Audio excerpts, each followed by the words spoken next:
ஹிந்தியில கல்ங்கிற வேர்டு நீங்க கேள்விப்பட்டிருப்பீங்க. ஆமாங்க. அதுக்கு 2 மீனிங் இருக்கு. எஸ்டர்டேனாலும் கல் தான், டுமாரோனாலும் கல் தான். ஸோ, அது எங்கேல்லாம் பயன்படுத்தணும் அப்படிங்கிறத இந்த வீடியோல தெரிஞ்சுக்க போறோம். அதுக்கு முன்னாடி நம்ம சேனல ஃபாலோ பண்ணாதவங்க கண்டிப்பா ஃபாலோ பண்ணிக்கோங்க. கல் அப்படிங்கிறதுக்கு நேற்று, நாளை 2 அர்த்தங்கள் இருக்குது. அதை எப்படி தெரிஞ்சுக்கலாம் அப்படின்னு சொல்லிட்டு நம்ம இந்த வீடியோல பார்க்க போறோம்.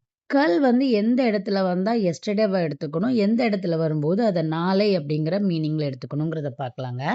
வாக்கியத்துல வினைச்சொல் வந்து இறந்த காலத்துல வந்துச்சுன்னா, அந்த சென்டென்ஸ்ல வர்ற கல் அப்படிங்கிறத நம்ம நேற்றுன்னு எடுத்துக்குவோம். ஏன்னா, கண்டிப்பா நேற்றுங்கிறது இறந்த காலத்த குறிக்கிற சொல். ஸோ, வினைச்சொல்ல வச்சு தான் நம்ம இந்த கல்ல டிசைட் பண்ணுவோம். அப்ப ஒரு சென்டென்ஸ்ல வர்ற வெர்ப வச்சு தான் அந்த சென்டென்ஸ்ல வர்ற கல் அப்படிங்கிற வேர்டு வந்து இறந்த காலத்த குறிக்குதா, இல்ல எதிர்காலத்த குறிக்குதா அப்படிங்கிறத வந்து அதாவது நேற்ற குறிக்குதா, நாளைய குறிக்குதா அப்படின்னு சொல்லிட்டு நம்ம கண்டுபிடிக்க முடியும். அதே மாதிரி சென்டென்ஸ்ல வர்ற வெர்ப் இருக்கு இல்லைங்களா? வினைச்சொல் அது வந்து எதிர்காலத்துல இருந்துச்சு, ஃபியூச்சர்ல இருந்துச்சு அப்படின்னா, பர்ட்டிகுலர் சென்டென்ஸ்ல வர்ற கல் அப்படிங்கிறது வந்து ஃபியூச்சர் டென்ஸ குறிக்கும். அதாவது நாளை அப்படிங்கிறத வந்து அந்த பர்ட்டிகுலர் சென்டென்ஸ்ல இருக்கிற கல் வந்து மென்ஷன் பண்ணுங்க. இப்ப இத சில சென்டென்சஸ் மூலமா நம்ம தெரிஞ்சுக்கலாம். கல் मैं ஸ்கூல் கயா தா. கல் मैं ஸ்கூல் கயா தா அப்படின்னா, நேற்று நான் பள்ளிக்கு சென்றேன். இந்த லாஸ்ட்ல ஒரு தா வருது பார்த்தீங்களா? இந்த தா தாங்க இங்க ஹைலைட்டு. எந்த ஒரு சென்டென்ஸ்க்கு லாஸ்ட்ல தா வந்துச்சுன்னா, அது பாஸ்ட் டென்ஸ். ஸோ, அந்த பாஸ்ட் டென்ஸ்ல சென்டென்ஸ்ல வர கல் அப்படிங்கிறது கண்டிப்பா நேற்று அப்படிங்கிறத மட்டும் தான் குறிக்கும். அதே மாதிரி கல் ஹம் மந்திர் கயே தே. இந்த இடத்துல ஹம் வந்தனால இங்க தே வந்திருக்கு. மே வந்தா தா வரும். கல் வந்தனால இங்க தேன் முடிஞ்சிருக்கு. ஸோ, இதுவுமே பாஸ்ட் டென்ஸ சொல்லுது. நேற்று நாங்கள் கோவிலுக்கு சென்றோம். ஸோ, இந்த லாஸ்ட்ல வர தா, தேவ நீங்க மறந்துறக்கூடாதுங்க.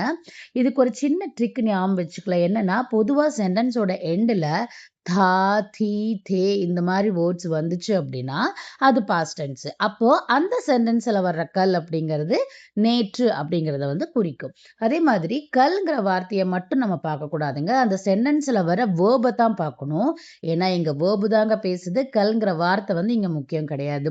ஸோ, வினைச்சொல் அந்த சென்டென்ஸ்ல வர்ற வினைச்சொல் வந்து எதிர்காலத்துல ஃபியூச்சர் டென்ஸ்ல இருந்துச்சுன்னா, அந்த பர்ட்டிகுலர் சென்டென்ஸ்ல வர்ற கல் அப்படிங்கிறது வந்து நாளை அப்படிங்கிற மீனிங்க நமக்கு தருது. இப்ப இந்த சென்டென்ஸ்ல பாருங்க.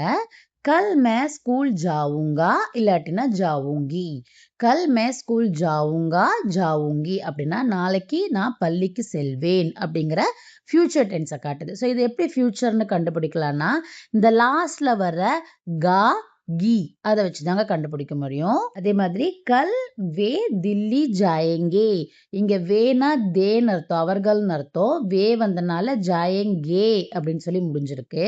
கல் வே தில்லி ஜாயங்கே அப்படின்னா நாளைக்கு அவங்க டெல்லிக்கு போவார்கள், செல்வார்கள் அப்படின்னு சொல்லிட்டு அர்த்தம். ஸோ ஃபர்ஸ்ட் சென்டென்ஸ்ல காகில முடிஞ்சிருக்கு, அப்புறமா கேல முடிஞ்சிருக்கு. இப்போ ஈஸியான ட்ரிக்குங்க. சென்டென்ஸுக்கு லாஸ்ட்ல கா, கி, கே அப்படின்னு சொல்லி முடிஞ்சிச்சுன்னா அது ஃபியூச்சர் டென்ஸுங்க. ஸோ அப்போ கண்டிப்பா அந்த சென்டென்ஸ்ல வர்ற கல் அப்படிங்கிறது நாளை அப்படிங்கிறத குறிக்கும். இப்போ குவிஸ் டைம். நாளை அம்மா வருவார்கள். இதுக்கு எந்த சென்டென்ஸ் கரெக்டா இருக்கும்? கல் மா ஆயேகி கரெக்டா இருக்குமா? கல் மா ஆயி थी கரெக்டா இருக்குமா? கல் மா ஆती है.